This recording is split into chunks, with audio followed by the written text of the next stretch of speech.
Neil Broussard learned the truth later.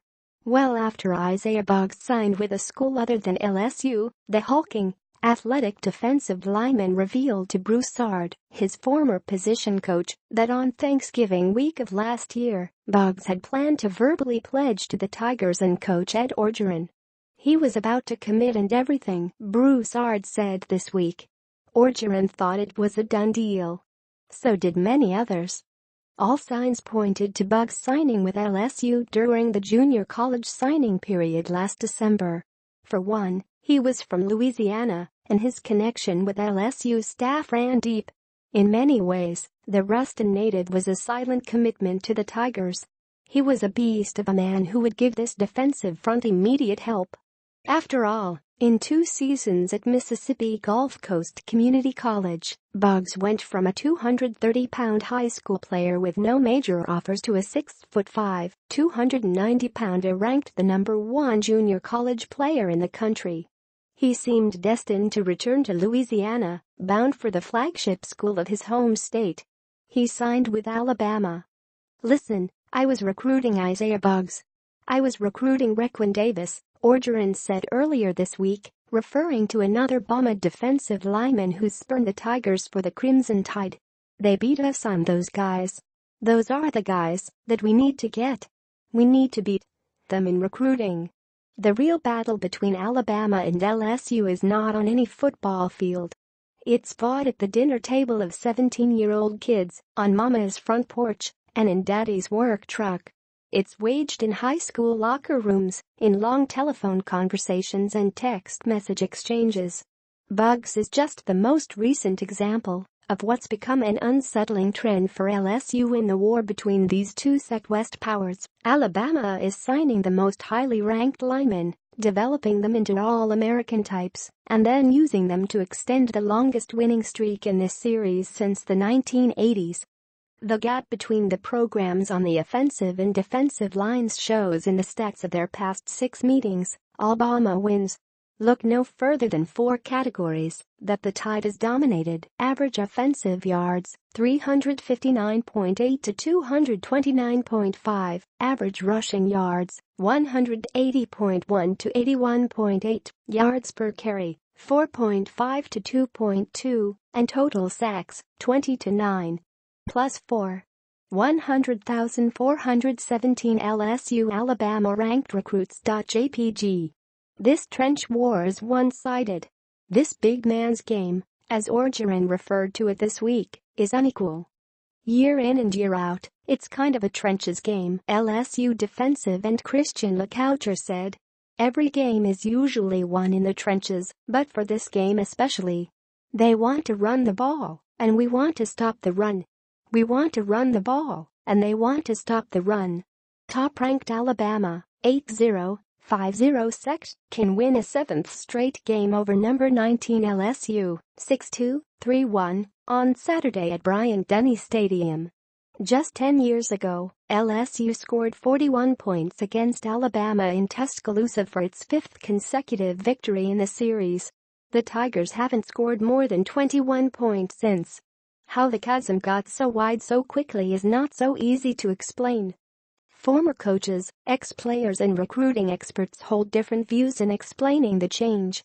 Some point to production at the quarterback position. Others lean toward the depth and talent on the lines. They all agree on one thing: Alabama coach Nick Saban is out recruiting LSU, just like he's out recruiting every other college program. It's pretty simple, former LSU coach Les Miles said. Great job recruiting. They are a recruiting organization. Everything they do is based on serving the player and is a recruiting tool. The Advocate examined the defensive and offensive line signees of LSU and Alabama over a 7-class period, 2010 to 2016. The numbers show a striking disparity between the two programs in linemen signed, in both the sheer number and in caliber of the signees. During those 7 years, Alabama has signed more defensive linemen, 33 to 29, and offensive linemen, 30 to 27, than LSU. The more glaring numbers are the talent levels. The Tide has signed 13 offensive linemen ranked in the top 5 at their position. LSU has signed 4. Bama has signed 17 defensive linemen ranked in the top 10 that I am in at their position. LSU has signed 11. It's not just LSU, said Booker McFarland, an ESPN analyst and former LSU defensive lineman. You can substitute 129 other schools. Bama gets 5-star and 4-star O-linemen and D-linemen and develops them. A healthier LSU QB Danny Etling not focused on winning the big game against number 1 Alabama. A more healthy Danny Etling not focused on winning the big game against Alabama. Danny Etling is battling the normal ails that come with being quarterback of a football team. Not all of LSU's recruiting losses on the line came to Bama. In fact, of the 119 linemen the two schools have signed in 2010-16, only about 40 of them were seriously considering both schools to the end of their recruitment, according to recruiting databases and recruiting reporters. The schools basically split those prospects. What gives LSU the black eye are the ones the Tigers are supposed to get, said Mike Scarborough, publisher at RivalsTigerbait.com. They included Louisiana guys like offensive tackle Cam Robinson and defensive end Tim Williams, both critical players during the Tide's championship runs. Another miss was longtime LSU commitment Matt Womack, who's starting at right tackle for Alabama, and, of course, Buggs, who led Bama in tackles in 2 games this year as a rotational player. Losing Buggs was a backbreaker, Scarborough said.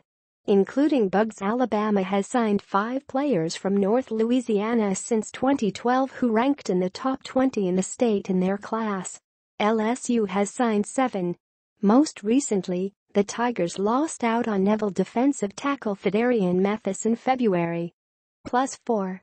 100,417 LSU Alabama signing class.jpg.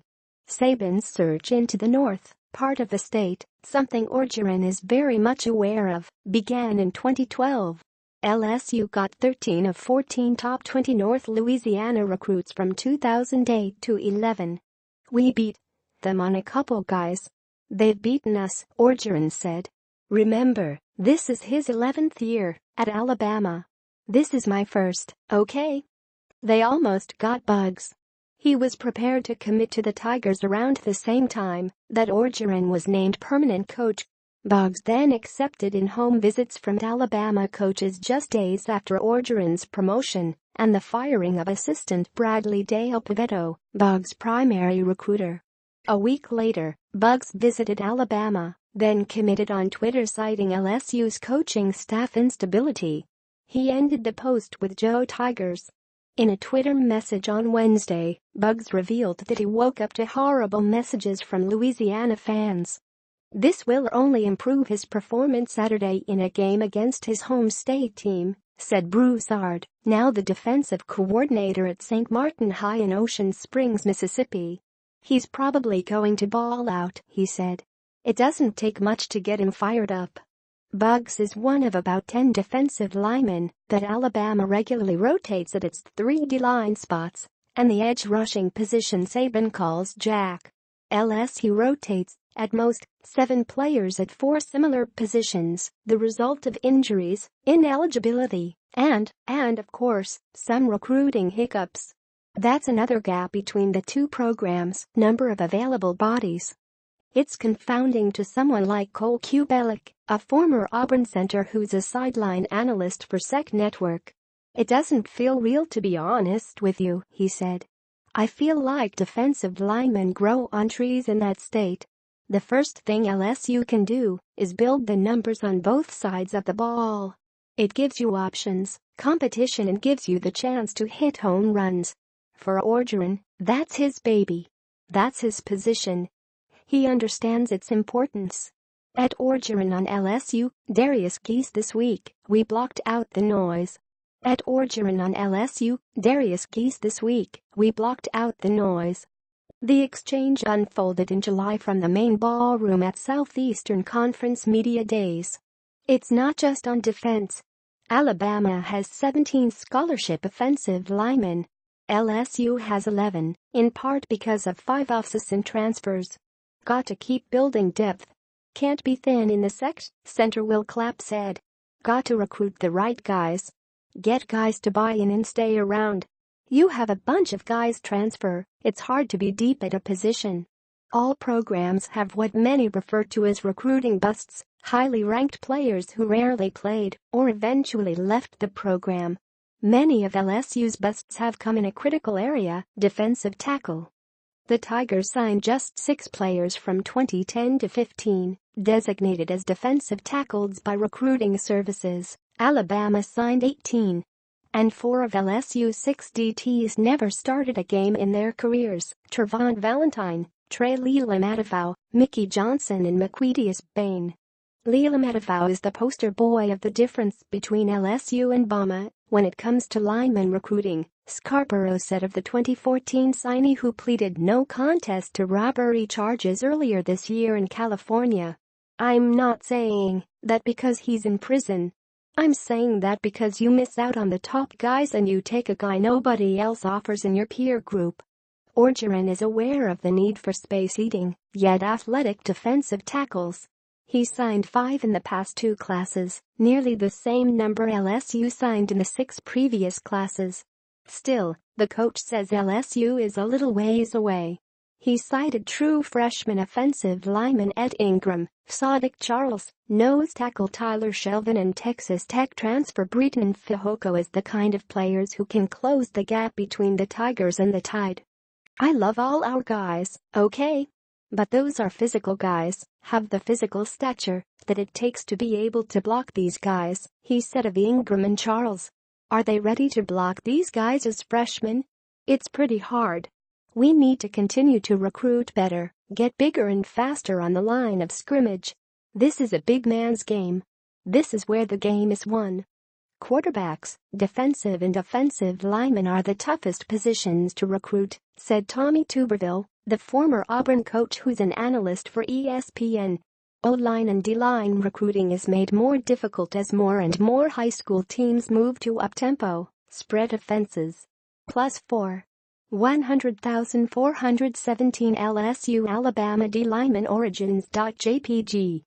By now, defenses counter with leaner, quicker units. "There's something else too," Tuberville said. "A lot of them don't play football anymore," he said of linemen in general. "They play video games. They don't want to get knocked around." LSU's recruitment of linemen nationally pales in comparison to Alabama in those 2010-16 classes. The Tide signed offensive linemen from 15 states to LSU's 8. Saban inked D linemen from 13 states to LSU's 9. Recruiting reporters like Scarborough and 247sports.com's Sonny Ship wonder whether LSU is too reliant on in-state linemen. 30 of the Tigers' 56 lineman signees came from Louisiana. "That's the question," Scarborough said. "Has LSU boxed themselves into being only as good as what Louisiana gives them?" +4. 100,417 LSU Alabama O-lineman origins.jpg. By now, the Tide relies on Georgia for linemen like LSU relies on Texas, but Saban has gone west to California and Arizona. 5 lineman signees there to LSU's 2, and up the Eastern Shore.